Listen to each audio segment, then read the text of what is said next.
오늘 하나님께서 우리에게 주시는 말씀 함께 보겠습니다. 구약성서 이사야 30장 18절 말씀입니다. 그러나 여호와께서 기다리시나니 이는 너희에게 은혜를 베풀려 하심이요 일어나시리니 이는 너희를 긍휼히 여기려 하심이라. 대저 여호와는 정의의 하나님이심이라. 그를 기다리는 자마다 복이 있도다. 아멘. 우리 친구들 한 주간 잘 지냈나요? 우리 샬롬으로 한번 인사해 볼까요? 자, 하나, 둘, 셋, 인사, 샬롬. 인사해줘요. 해줘요. 혹시 고마워요. 네. 자, 우리 집에서 예배 드리는 친구들도 한번 샬롬으로 인사하면 좋겠는데, 자, 그래요. 자, 네, 우리 친구들 카메라 자고 있나요? 우리 친구들, 샬롬, 네, 샬롬. 네, 감사합니다. 네. 우리 친구들 보고 싶다. 네. 자, 안내 말씀 잠깐 나눌게요. 아까 우리 부장 선생님께서 얘기해 주시긴 했는데, 우리 오늘 오이 코스 활동 시간에는 기도 짝꿍, 기도 파트너 어른들한테 자기 소개를 하고 또 기도 제목을 나누는 시간을 가질 거예요. 그래서 이미 이 기도 짝꿍 어른들한테 메시지를 받거나 전화를 받은 친구들도 있을 텐데, 아직 못 받은 친구들은 우리가 먼저 오늘 연락을 하는 그런 걸로 이제 생각을 해주면 될 것 같고, 이렇게 오늘 같이 해볼 거예요. 현장에 나온 친구들은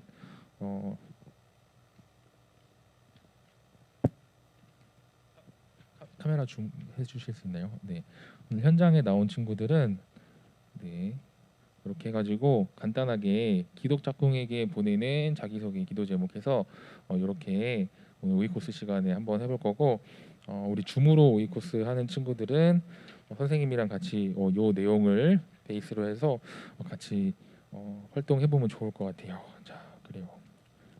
우리 서로의 삶을 기도해주고 응원을 해주는 시간을 통해서 이 어려운 시기에 같이 힘을 내는 우리 모두가 되었으면 좋겠습니다. 자, 그리고 우리가 3월 한 달간 사순절기를 보내면서 사순절 한 달 살기를 했어요. 뭔가 이런 한 달 살기를 처음에는 전도사님부터 해가지고 같이 친구들이랑 으쌰으쌰해서 잘 해볼 생각이었는데, 뭔가 이제 오미크론으로 인해서 뭔가 좀 붕 뜬 느낌도 있는 것 같아요. 혹시 이 사순절 한 달 살기 참여한 친구, 나는 이 미션을 그래도 조금씩 했다. 네, 우리 줌으로는 안 보이시죠? 우리 현장에는 무수한 손이 올라간 듯합니다. 네.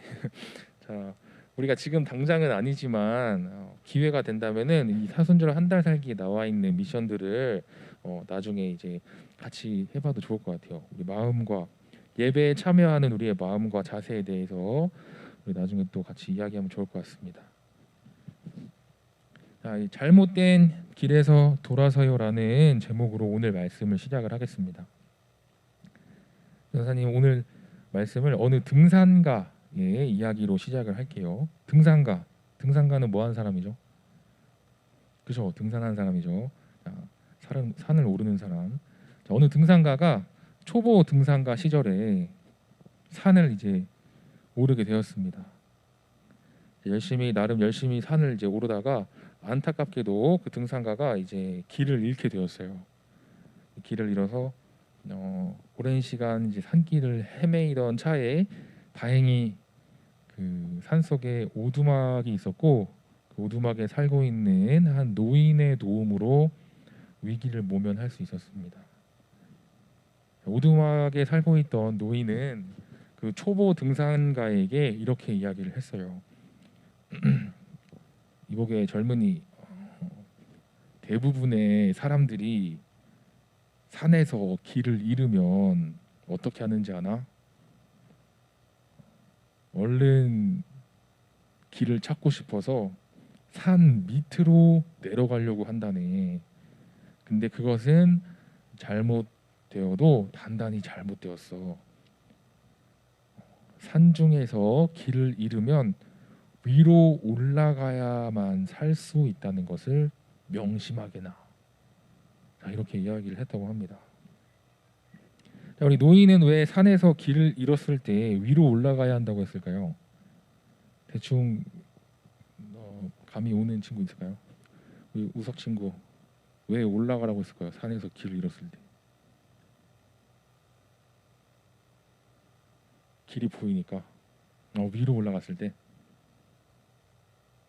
위로 가면 뭔가 보이지 않을까? 거의 맞췄어요. 맞아요. 어, 그 이유는 산 위로 올라가서 높은 곳에서 자신의 위치를 발견하는 것을 가장 중요하게 생각을 했기 때문이에요. 자, 자신의 위치를 파악을 해야지 어디에 길이 있는지, 어느 쪽에 마을이 있는지, 어디에 뭐가 있는지 분명히 방향을 확인할 수 있겠죠. 그래서 높은 곳에 올라갈수록 그곳이 잘 보이니까 그런 것이 잘 보이니까 높은 곳에 올라가야 한다고 이야기를 했던 거예요. 맞아요. 자, 이 등산가의 이야기를 들으면은 자신의 위치를 파악하는 것이 굉장히 중요한 것을 알 수 있죠. 자신의 위치를 파악하지 못하면 내가 지금 잘 가고 있는 것인지 아닌지 알 수가 없습니다.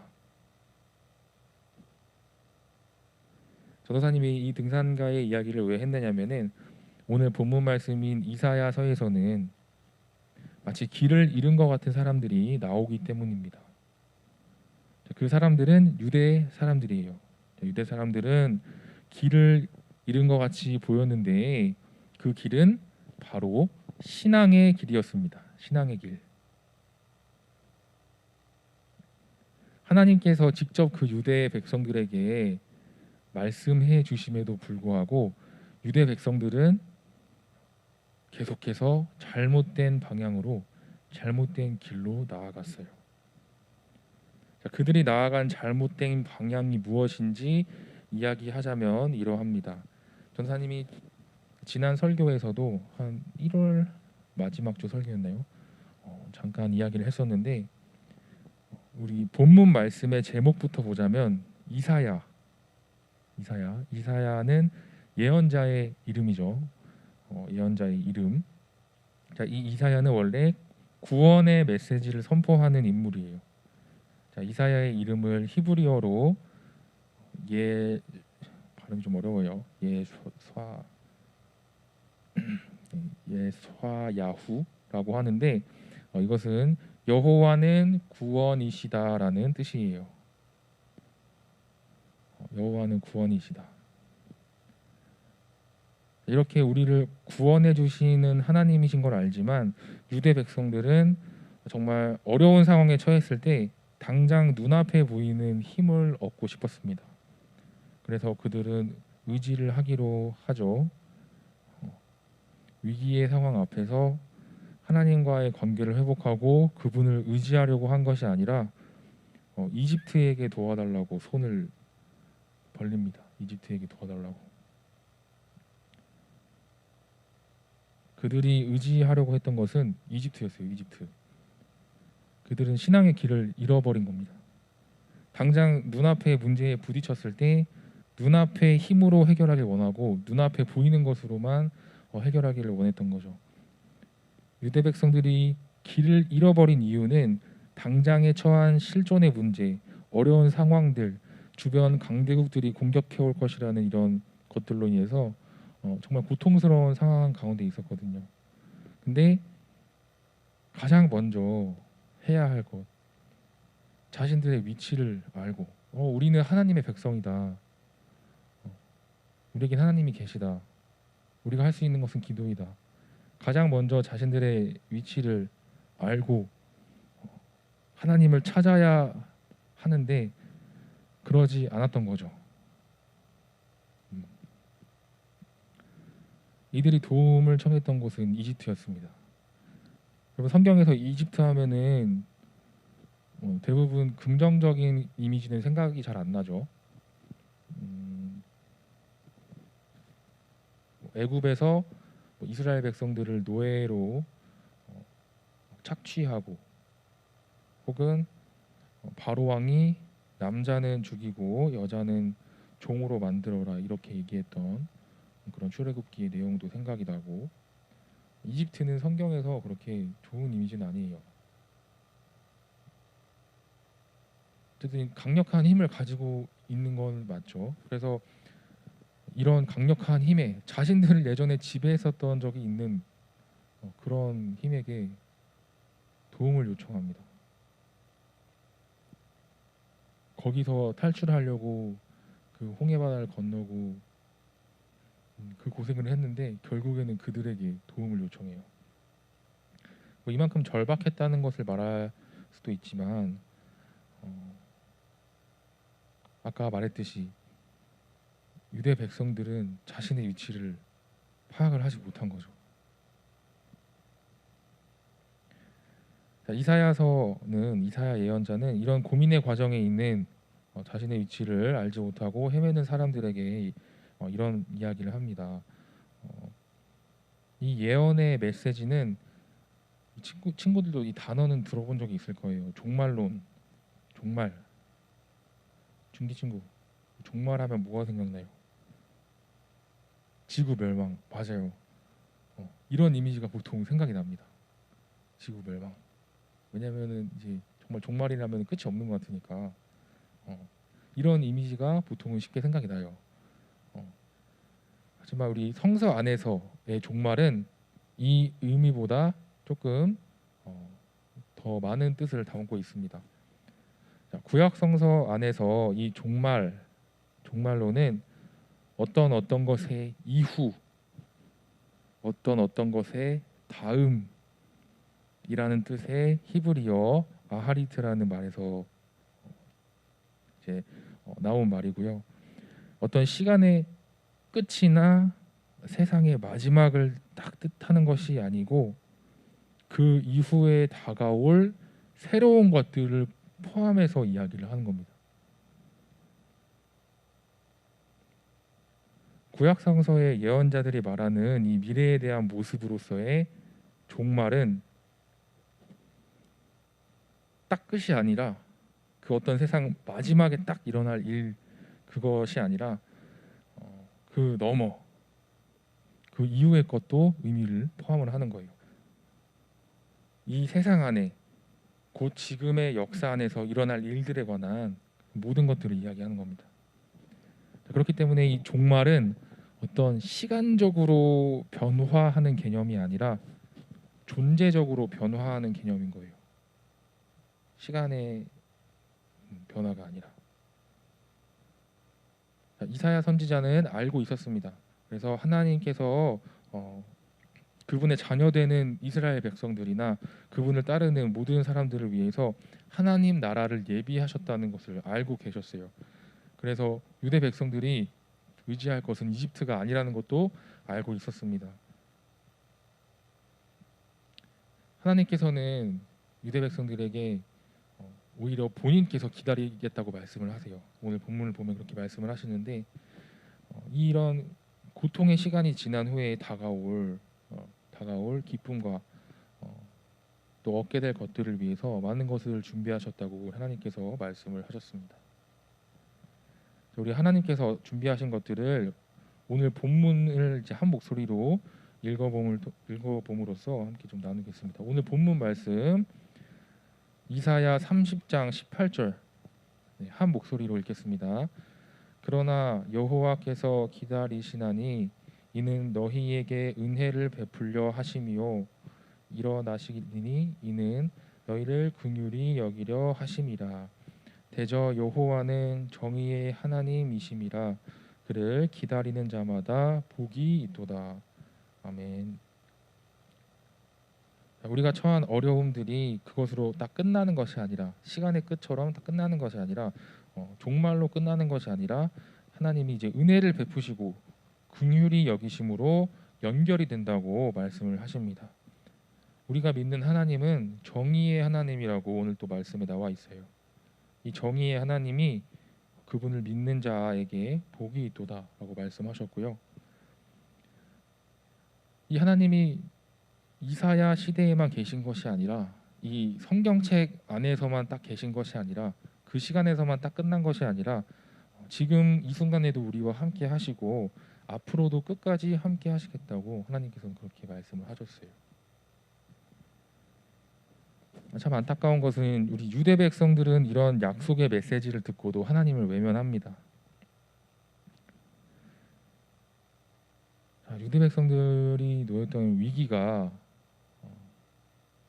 전도사님이 이렇게 생각을 해보면 지금 우리들도 약간 위기의 순간인 것 같아요. 전도사님은 지금 이 거리두기의 시기가 우리 신앙에 정말 큰 위기라고 매번 생각이 듭니다. 우리가 신앙생활을 하면서 누릴 수 있었던 만남과 모임과 집회나 부흥회, 기도회, 찬양, 수련회, 봉사활동, 식사교제, MT, LT 등등 정말 재미와 감동과 보람을 느끼기 어려운 시기인 것 같아요.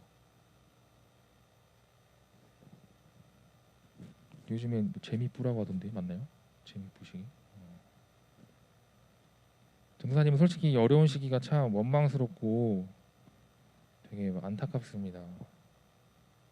지금 함께 예배하는 우리 청소년부 친구들 한 명 한 명을 생각하면 더욱 그런 마음이에요.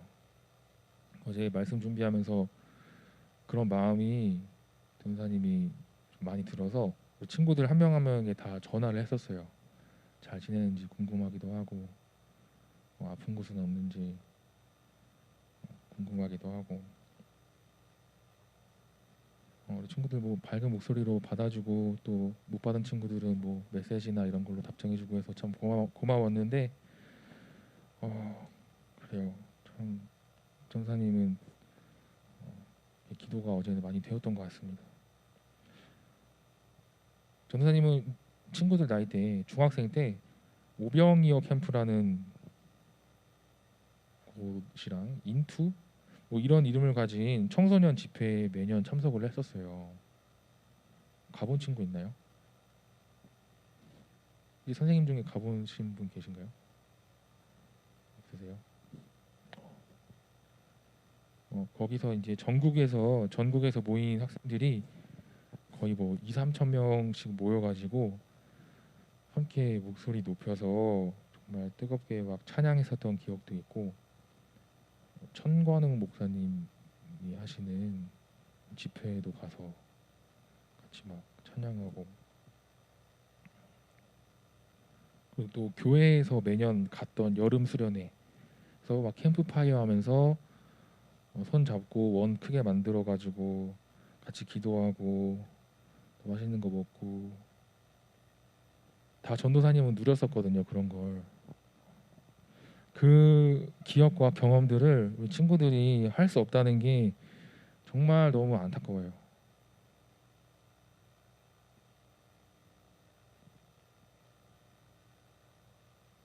그 시기가 그만큼 소중했었다는 걸 전도사님 그때 몰랐는데 지금 너무너무 크게 느껴지는 것 같아요.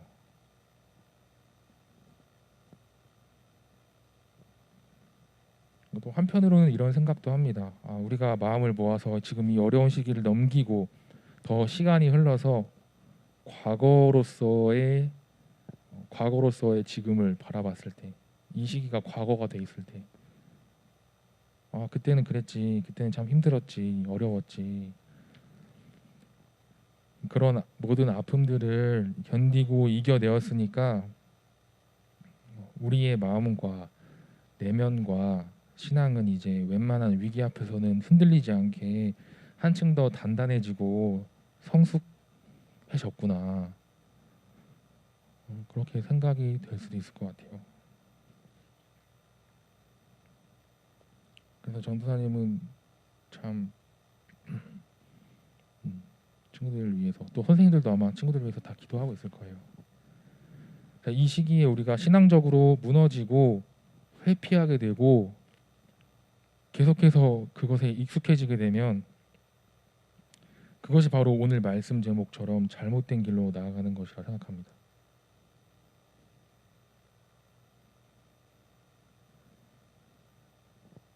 아픔을 두고 그것을 무시하라는 것이 아니고 우리가 다시 회복될, 다시 일어설 그날이 올 때까지 하나님께서 우리 모두와 언제나 함께 하시고 기다리고 계신다는 걸 기억하고 그런 하나님의 마음에 같이 우리가 응답하고 또 부응할 수 있는 그런 우리가 되었으면 좋겠어요.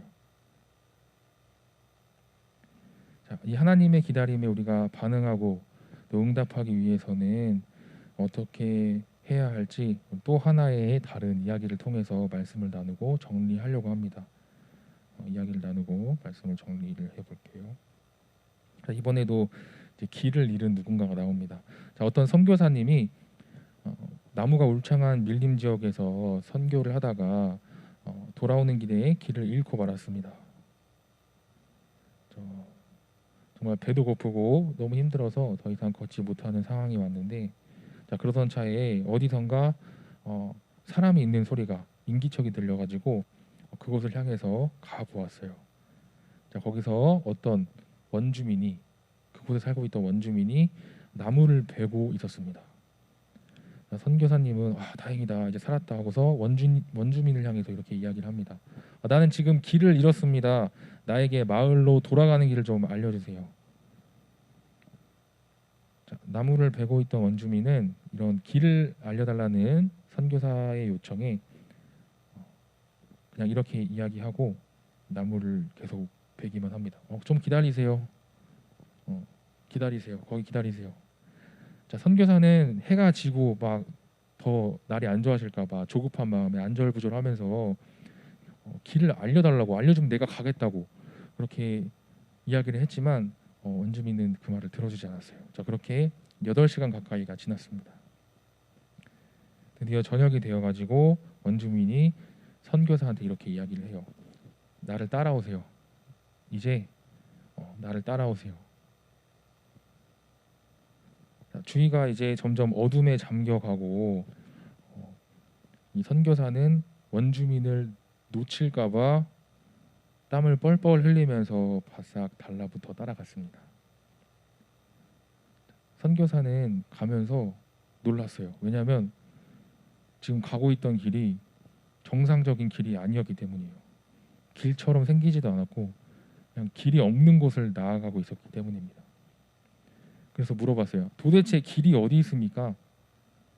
자, 그때 원주민이 이렇게 얘기를 합니다. 이곳에는 길이 없습니다. 내가 발을 딛는 곳이 길입니다. 그리고 원주민은 쉬지 않고 앞을 향해 나아갔습니다. 자, 마침내 선교사와 원주민은 마을로 돌아오게 되었고 하마터면 길을 잃고 죽을 뻔한 선교사는 왜 원주민이 길을 바로 알려주지 않고 자기를 따라오라 했는지 마을에 도착하고 나서야 이제 알게 되었어요. 길이 없는데도 길을 알려달라는 사람에게 그냥 방향만 알려주고 가라고 했다면 선교사는 그 밀림과 정글 지역에서 계속 헤매다가 목숨을 잃었을 것입니다. 설령 길이 좀 있어서 가르쳐 주었더라도, 알려주었더라도 정확한 길을 찾지 못할 경우에도 위험해지겠죠. 그래서 이 원주민이 알고 있는, 이미 거기 살고 있는 사람을 따라서 가는 것이 가장 안전했던 것임을 알게 되었다는 것입니다. 이 선교사가 밀림 속에서 길을 모르는 것처럼 우리도 우리의 미래를 알 수가 없어요. 하지만 다행히 우리는 이 불확실한 미래에서 믿고 의지해야 할 분이 누구인지 알고 있습니다. 누굴 것 같아요, 현서 친구? 하나님, 네, 맞습니다. 네, 하나님, 예수님이죠. 자, 이야기 속의 선교사는 당장의 대답을 원했지만은 그것은 옳은 방법이 아니었습니다. 선교사가 생각했던 것보다 밀림은 더 위험했고 혼자만으로는 감당할 수 없었기 때문이에요. 우리도 마찬가지입니다. 내가 혼자 다 할 수 있을 것 같지만 우리는 생각보다 연약해요. 전사님도 정말 연약한 존재이고 부족한 존재인 걸 항상 느끼고 있습니다. 어려운 상황 속에서 나를 일으키시고 구원하실 수 있는 분은 바로 하나님 한 분이십니다. 하나님께서 우리와 언제나 항상 함께하고 계시고, 우리와 함께 계신 하나님을 의지할 때 또 하나님께 나의 고민과 내가 겪는 어려움과 나의 문제들과 나의 기도 제목을 올려드릴 때 하나님께서는 이 어려움들을 이길 수 있는 담대한 마음을 우리에게 허락해 주실 거예요. 하나님께서 사랑하는 우리 청소년부 친구들, 우리 하나님께 기도하세요. 하나님과 대화하세요. 하나님께 물어보세요. 유대 백성들을, 이스라엘 백성들을 구원하신 약속의 하나님께서 우리와 함께 하심을 기억하고 또 마음 모아 함께 이 시기를 이겨내는 우리 청소년부 친구들 되기를 소망합니다. 말씀 마치고 기도하겠습니다. 하나님, 하나님의 말씀을 듣고 배우게 하심을 감사드립니다. 이 시간 말씀을 통해 우리 안에 깨달음이 있게 하시고, 그로 인해 우리의 잘못을 회개하고 또 잘못된 길에서 돌아가고 또 평화롭게 살고자 애쓰는 우리가 되게 하옵소서. 우리가 살아가야 하는 삶의 자리에서 정말 많은 문제 마주칠 때마다 정말 하나님께 먼저 의지하고 또 예수님께 먼저 기도하며 승리하게 하여 주시고, 시험을 당할 때마다 원망과 불평보다는 감사와 찬송으로 하나님께 먼저 의지하고 마음을 올려드리게 하여 주옵소서. 우리를 위로하시는 주님, 지금 오미크론으로 인해서 발이 묶이고 또 몸이 아프고 또 고생하는 사람들이 있습니다. 후유증이 없이 정말 아프지 않게 잘 지나가게 하시고, 정말 아픈 순간마다 너의 믿음이 너를 낫게 하였다라고 하시는 예수님의 말씀을 붙잡고 정말 회복과 치유를 경험하게 하여 주옵소서. 모두가 회복된 자리에서 건강한 몸과 마음으로 다시 하나님께 영광 돌리고 찬양할 수 있게 되기를 소망하오며, 이 모든 말씀 우리 주 예수님의 이름으로 기도드립니다. 아멘.